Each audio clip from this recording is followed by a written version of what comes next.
To this special live edition of the Micro Advice Podcast here on 8th, 2020. Today we're here with Wiebe Wagemans, an AI pioneer, serial entrepreneur, tech CEO, and startup advisor based in Silicon Valley, as well as Eva Schramm.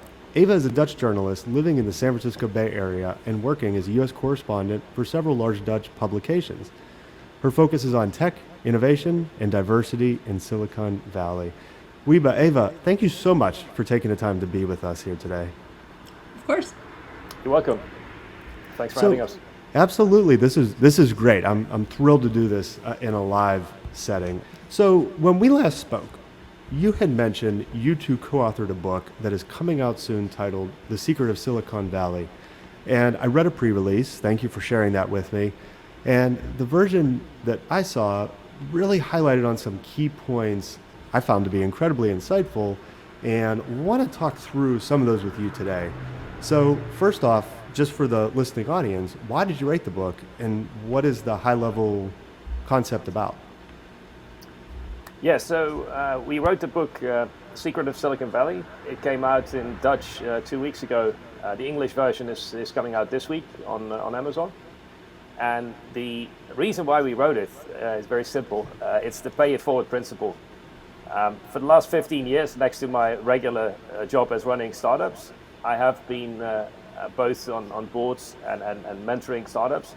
It's a lot of fun, and yeah, you learn something a lot in the process as well.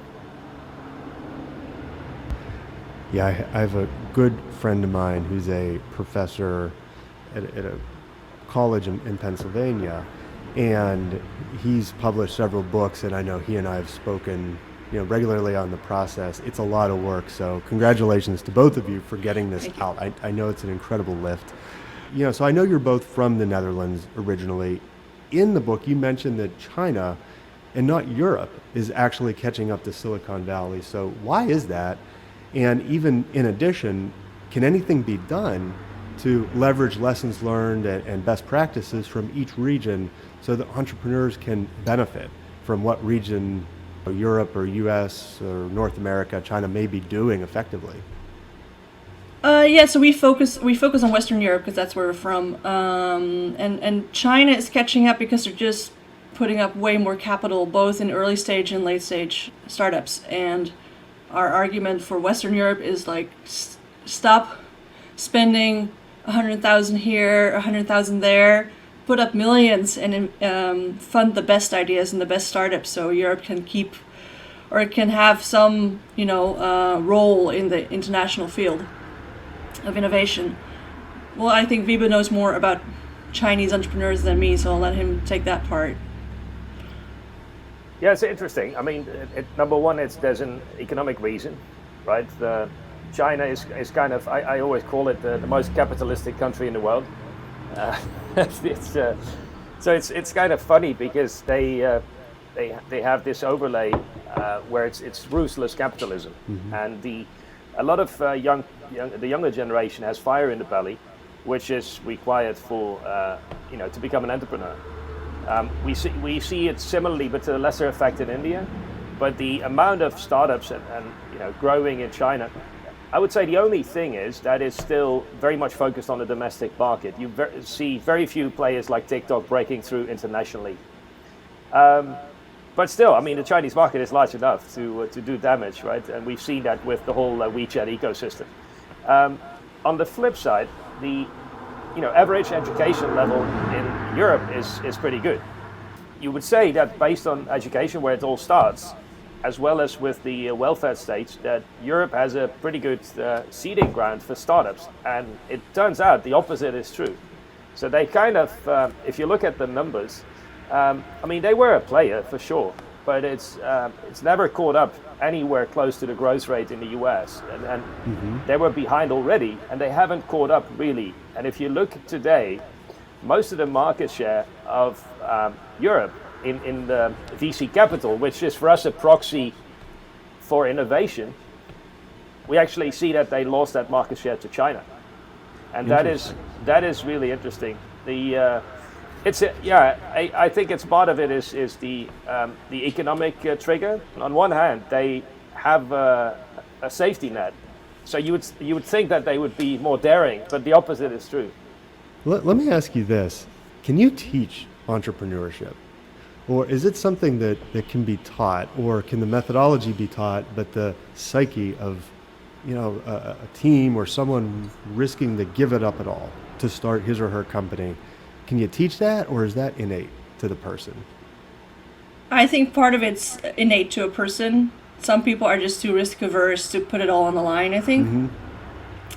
But in our book, we try to give some lessons and ideas for how to mitigate risk or to calculate risk and see how you can take decisions that seem overly risky but are not actually that way. I think entrepreneurs, a lot can be learned, obviously.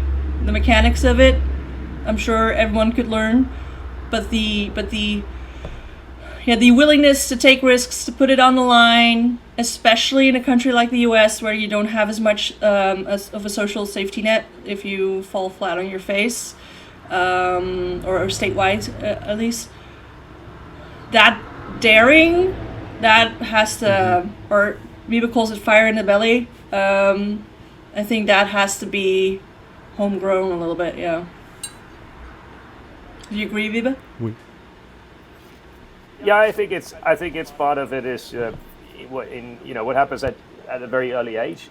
You have to have some kind of level of blindness that you're willing to. Yeah, I mean most founders are stubborn, right? And you cannot be stubborn to a fault, but at least some level of stubbornness that you just ignore what people around you are saying, and because you have to push through. You're going to have the majority of the opinions are going to tell you not to do something. And that is frightening sometimes, and you need to be kind of a hardhead to push through. You find it with people later in their careers. The funny thing is, I think 48 is the age where the average successful startup founder starts. So, but really? My guess is I don't have the numbers for that. So it's really much higher than people think. It's not in their 20s. That's higher than I thought. I was expecting, the typical tech entrepreneur to be like the young, right out of college, or maybe, not even completing their education and then founding whatever platform. Yeah, that's good to know. So it's interesting. So I do think it starts with a young age. You see very rarely folks that do it later in their career. So my guess is that these, and I don't have the numbers to back it up, but my guess is that these 48-year-olds have done it, multiple times before, maybe less successfully.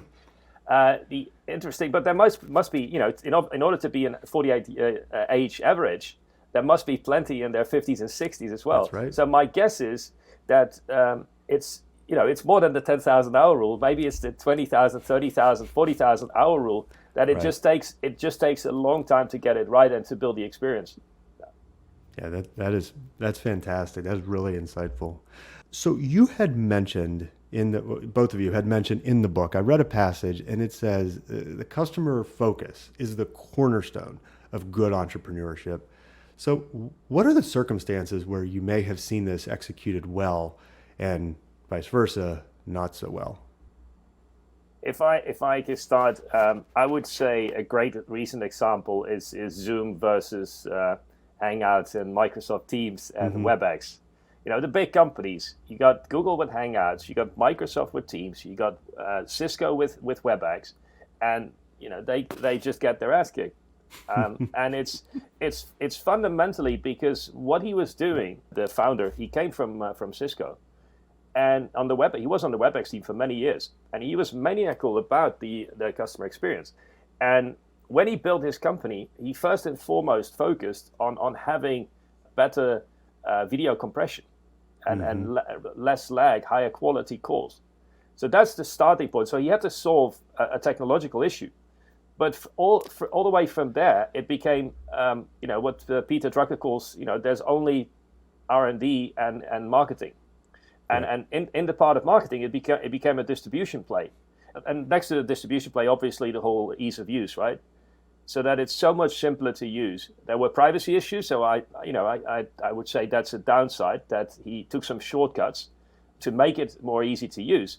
But they have stepped up the game and have complied with a lot of the latest regulations. So, I think it shouldn't be at the cost of privacy, obviously.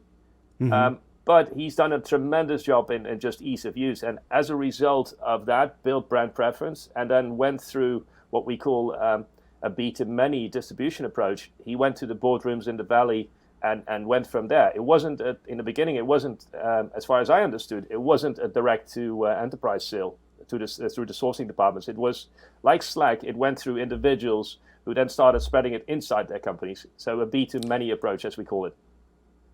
Interesting. Ava, have you seen any examples that readily quickly come to mind? I just remember I went to many demo days at Y Combinator where they just drill into their startups every single day, make something people want. At one point, because I wrote about Y Combinator for a lot of Dutch media, and they even had fortune cookies at demo day that said make something people want. And just over and over and over again saying that, and those startups taking that to heat, right? So they're really focused on, am I solving that general idea? Am I solving a problem anyone cares about? I'm not saying that doesn't happen in Western Europe, but it happens more with much stronger focus over here. And this one line is music to my ears because that's the area where I focus in, is how do you deliver a better customer experience. So you both discuss some very notable companies like Facebook and Google and other big tech companies in the Valley where users are the product and not the customer. So just curious, where do you see this trend going among newly minted companies, maybe aiming to take on these giants and provide a different experience to the end user? It's actually funny because Wiebe didn't really agree with that line when we wrote it down. And we mostly wrote it down because that's a criticism that gets hurled at a lot of the bigger companies, right? Especially like from some privacy activists. And I think there's truth to it, that they're busy selling ads. They're not busy optimizing your user experience, or they are in a sense so that they can sell more ads. I do think the Valley in general is moving away from that a little bit more. There's more sense of privacy, and that's a core feature that users want. And I think new entrepreneurs and startups realize that and are popping up to take that on and actually challenge the existing big players that way. So Ava had mentioned you may have disagreed with that at first. What's your perspective? I think, if I recall the discussion, because it's been a while, although we did write the book in 10 weeks, so it wasn't that long ago. Wow. But if I remember the discussion, it was more about do we see the consumer, and in those especially ad-supported models, do we see those consumer products? Do we see the consumer as a product? And to me, the product is still, the whatever it is, the Google Gmail or they're sourcing our data. So are the consumers sources? Yes, sources for the product. So I see it more as input for the product than the user actually being the product itself. I think that's the way the discussion went. That's still a good point, though, and I'm with you. I think it's interesting, or it will be interesting, to watch what some of the companies do to take on privacy concerns and issues going forward, and cybersecurity, particularly with all the new technologies coming out, collection of data, health data, financial data, whatnot. I noticed another point, and this one I find incredibly interesting. You had mentioned that entrepreneurs have a monomaniacal focus on what the customer wants. And Ava, you had mentioned that earlier in our conversation. And my sense is that as companies of all types, as they grow and scale and have more success, get more customers, they lose focus on that 100% customer focus. Can you talk about that? Is that something you've seen? Is there a way to bring that back around with some of these massive organizations? Let me first make one more comment on your previous question, which is the product market fit and where it all starts. Yeah.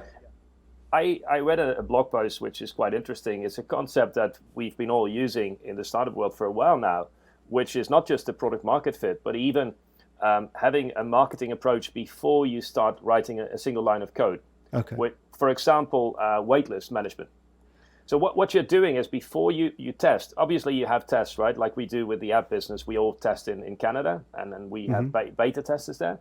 The interesting thing about the expectation, let's call it product expectation fit, is that you throw it out there, and what you're doing is you're building brand awareness, and you're building potential brand preference. And that is very underrated. Because there's very little data among startups, right? Those studies are very expensive. There was a startup recently who had like 50,000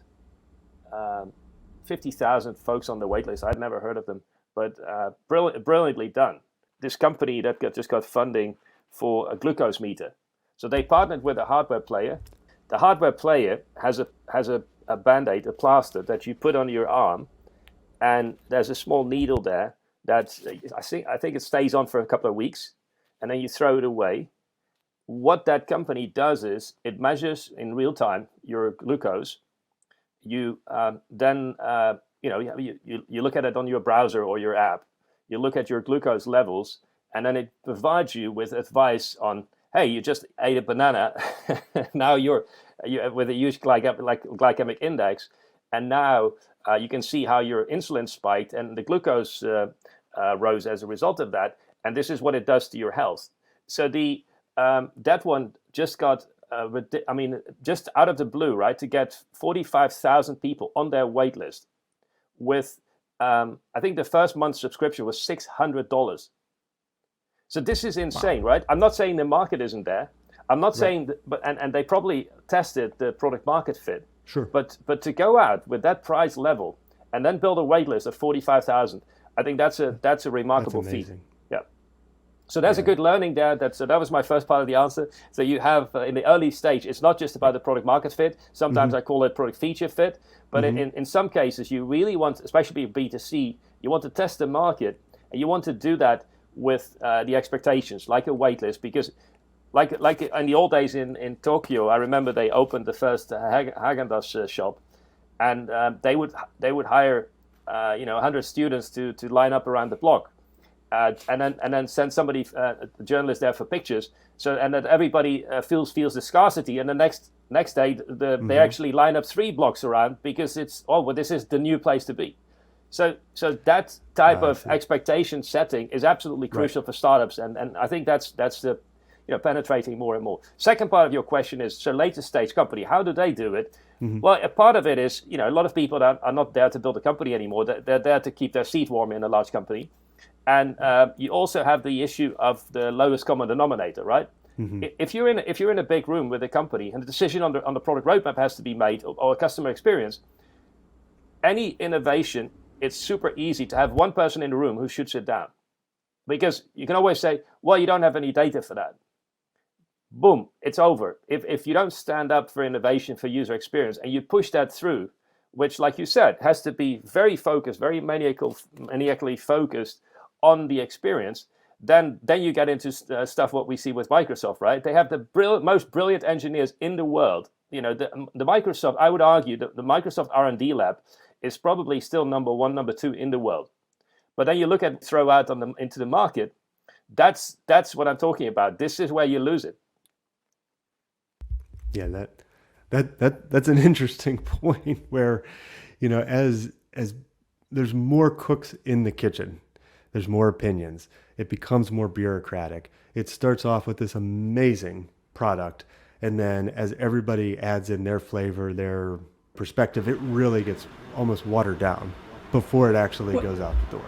So we talked to Gina O'Connor, professor at Babson University, about this too, who focuses on innovation at larger companies. And one, she says every large company should just have an innovation department, like they have a marketing department. But the other thing she pointed out is that it's often when a second CEO takes over so a startup's grown considerably. The founder steps back to invest in new opportunities or take it easy for a while.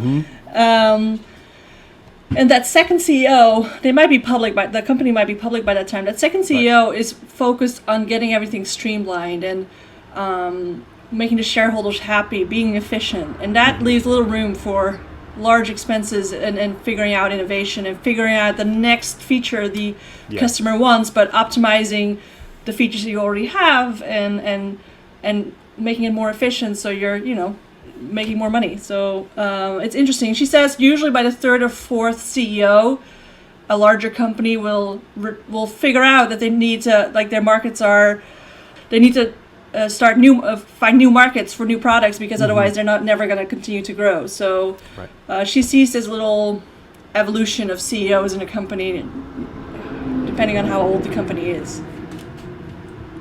Yeah, that's fascinating. I never really thought of it like that, in terms of what's the first CEO doing, the second CEO, et cetera, and how does the company continue to evolve like that.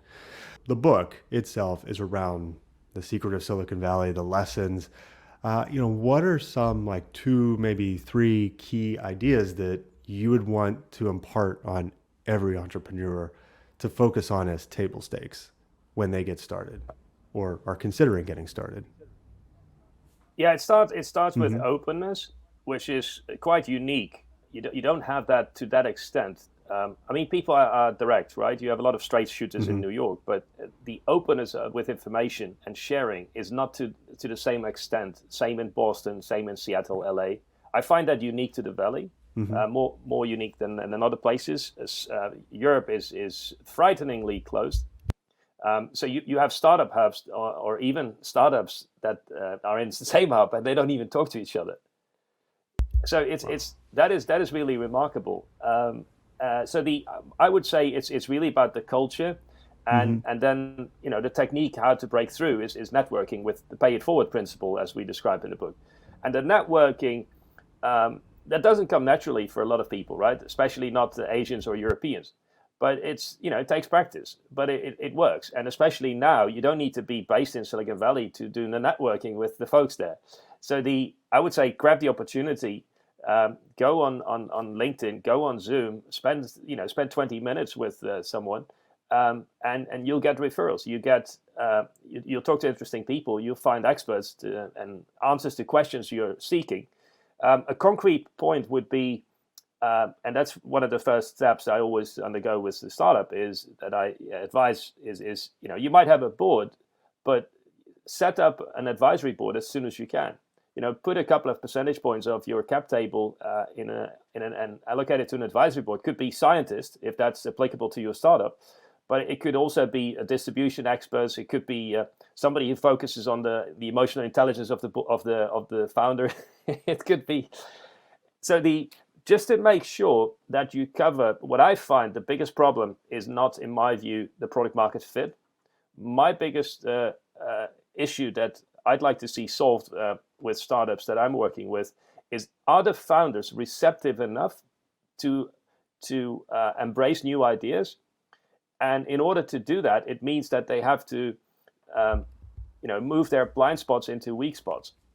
And you need to have somebody around you who points out that, hey, this is your blind spot. You need to cover this. You might be absolutely brilliant in these and these dimensions, but you need to find help, and world-class help in some of the others.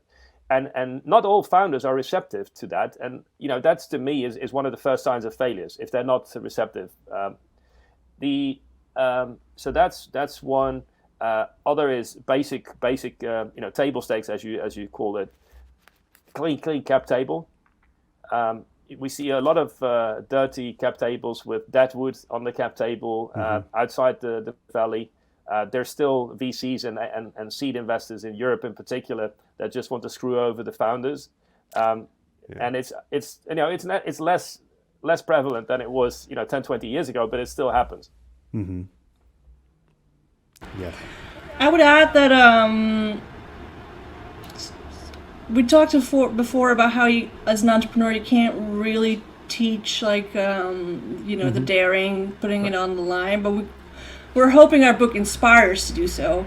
So taking the main goal would be for people to take more calculated risks in their life and venture out more. And if our book can help, promote that idea or the feel, and we give some tool, like, so one example of a lesson we mention is it's actually Jeff Bezos's. We say, make a decision like Jeff Bezos does. So think about type 1 and type 2 decisions. Type 1 is it's a door you can only go through. It's a one-way door, so you can only go through one way. If you're there, you don't like it, you can't go back.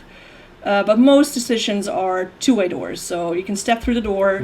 If you don't like what you see, you can step back. And those decisions you should be able to take pretty quickly. You don't have to talk to every manager in your company or everyone about, because you could always go back if it doesn't work out the way you want. Right. And so it works to think of your decisions in that way. Can I go back to the way it was, or can't I? And make decisions accordingly. That's one way to decrease risk a little bit here and there, and it would pay off to think in along those lines more when you're making decisions.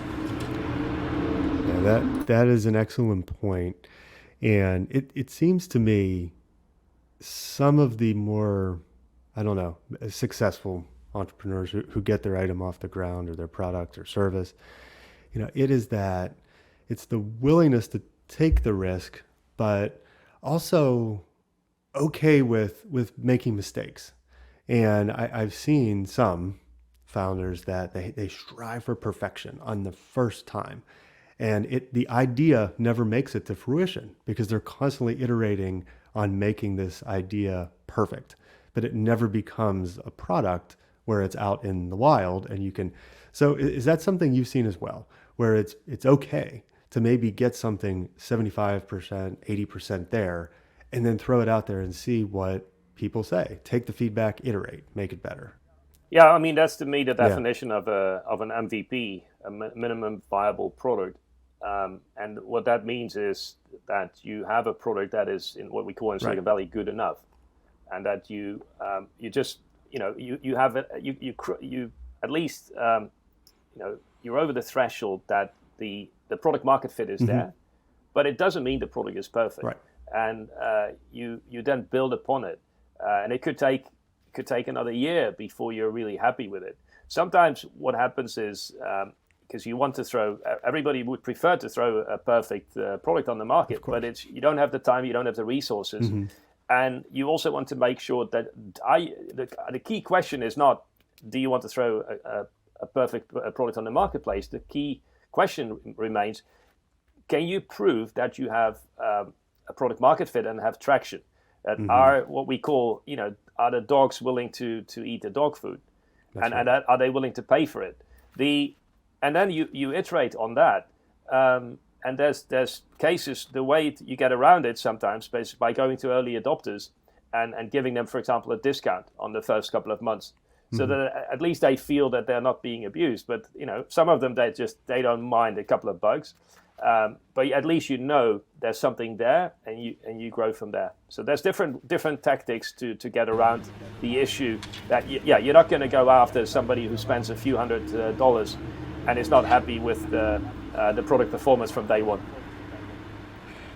In the book, we mention as an example of where it wasn't, this method wasn't really applied at General Magic, the company that basically was making a operating system for PDAs at the time, but what is now any smartphone. So they were working on this in the 90s, and I think they worked on it for about 5 years before they finally released their first product. And there were many obstacles to begin with. It wasn't just that they worked for so long on their one project, but we also mention it as a way of, a lesson for don't spend 5 years making the ultimate, the perfect operating system, and then because they only sold a few thousand of their PDAs with the operating system in the end after working on it for 5 years. You don't want to work on it for 5 years and discover that only a handful of people want to buy it. So we there's a great documentary about it. I'm sure people have seen it, or otherwise they should. So last question for today, and then we'll wrap things up. And I'd like to close on some tips. So if there are one, maybe two things today that you wish you knew 10 years ago or when you were first starting, what would that be? What would the key item be? What bugs me is I think it's the story continues where Mm-hmm. Ava started is with General Magic. General Magic, the vision was just absolutely mind blowing, right? Mm-hmm. Imagine 30 years ago, a team that left Apple at the time had the vision to build a PDA with radio over at the AT&T network, very rudimentary, right? This was before GSM and wireless. But that's just absolutely mind blowing. And they already were thinking about a consumer device, about a beautiful device like a Jewel. They were thinking, so it wasn't only the technology play, it was the OS for sure. But they built ports on it, USB interfaces. They were thinking of cameras, calendars, emails. I mean, this is 30 years ago. So what bugs me is it took a long time, and then there were mistakes made along the way. That there wasn't enough focus on just one use case, right, and test that out and throw it into the market. Price points were maybe too high, but what folks don't realize is that it did take this long to break through. I would say what we're in today, which hasn't really changed from an innovation perspective, is the mobile ecosystem over the last 10 years. But it is the fourth generation, I would say. I would argue General Magic was the first. The second one, and they failed obviously. The second was the Japanese, which had a very closed system, the Docomo iMode ecosystem. I don't know if you remember that. It was launched in '99, I think. Unbelievable feat, accomplishment of building an ecosystem with apps, with games, with emoticons. Uh, that was 10 years before it broke through in the US. 10 years.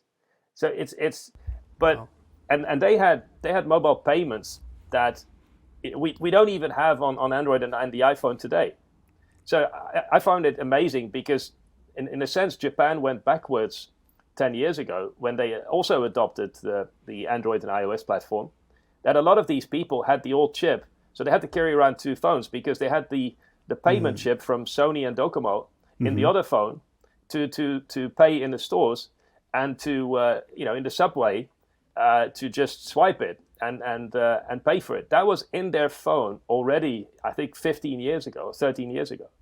So it kind of went backwards in some use cases for the Japanese, but they eventually failed as well. So their Docomo closed ecosystem also failed. So that was number two. Then the third one was Nokia breaking through to a ridiculous 40% market share worldwide, which no manufacturer has accomplished since. And they sold, I think in 2000, was it 2007? They sold 1.2 billion phones.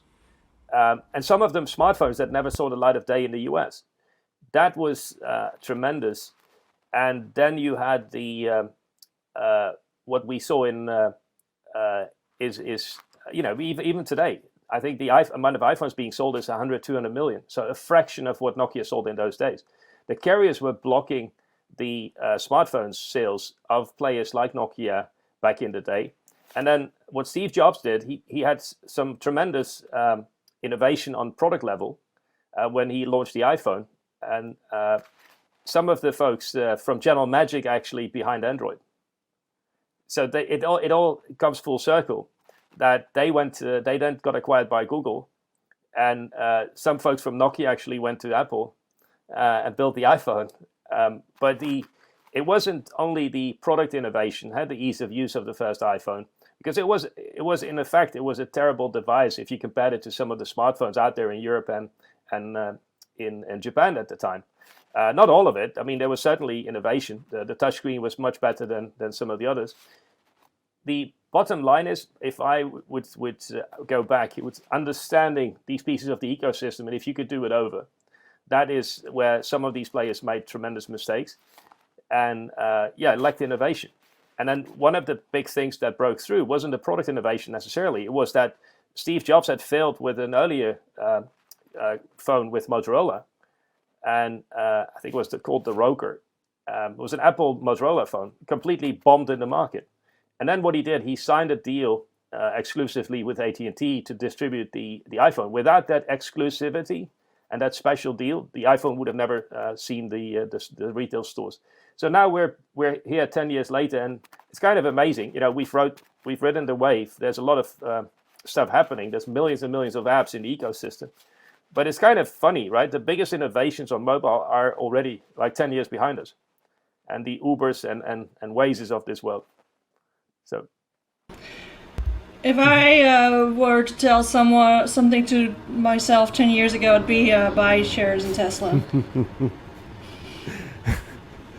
Sage advice. So that's my main lesson. Well, yeah. Eva, thank you so much for taking the time to be with us today. For the listening audience, thank you as well. I appreciate you joining into the live streams. I'm sure we all do.